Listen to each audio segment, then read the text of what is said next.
अस्सलाम वालेकुम हाज़रीन ऐं नाज़रीन। धमाकेदार तकरार ड्रामे जी नेक्स्ट एपिसोड जी पूरी मालूमात तव्हांखे ॾींदासीं ऐं सॼी ॼाण ॿुधाईंदासीं त नेक्स्ट एपिसोड में छा मीर बि हाशू वांगुरु प्यालो करे वेंदो या वरी उन खे दरिया खान ऐं बख्शल वारा बचाए वठंदा।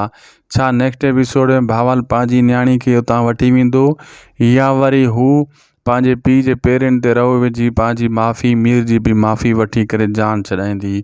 छा नेक्स्ट एपिसोड में नवाब खान नेक्स्ट कहिड़ो क़दम खणंदो? बिल्कुलु दोस्तों इन नंढड़े वीडियो में कहाणी ॿुधाईंदासीं, इन खे पूरो ॾिसो। थी सघे तो दासी टीवी यूट्यूब चैनल खे ज़रूरु सब्सक्राइब कंदा, असांजे पेज खे बि फॉलो, लाइक, इन वीडियो खे शेयर ज़रूरु कंदा।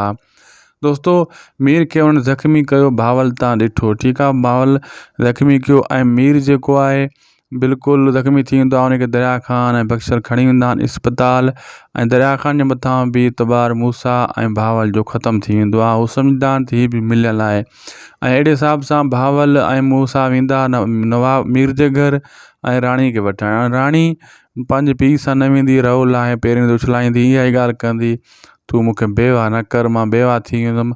हाणे जेको थियो सो थियो, मुंहिंजी शादी थी चुकी आहे, मां बेवा नथी थी करे ज़िंदगी गुज़ारणु नथी चाहियां।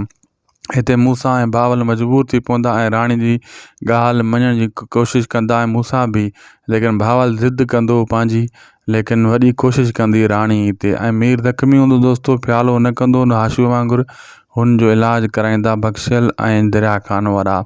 नवाब खान इहो केसनि जे मथां केस हणंदो रहंदो, मूसा ऐं जेको आहे भावल जे मथां, जीअं हू शूट ऑर्डर कोर्ट मुक़रराए करे इन खे शूट कराए छॾियां। अहिड़े हिसाब सां उन्हनि खे गिरफ़्तार फ़िलहालु न कराईंदो, बाक़ी इन्हनि जा जेका पंहिंजा दोस्त आहिनि उन्हनि खे नवाब खान ज़लील कंदो, जेका मूसा ऐं भावल दरिया खान जा दोस्त आहिनि।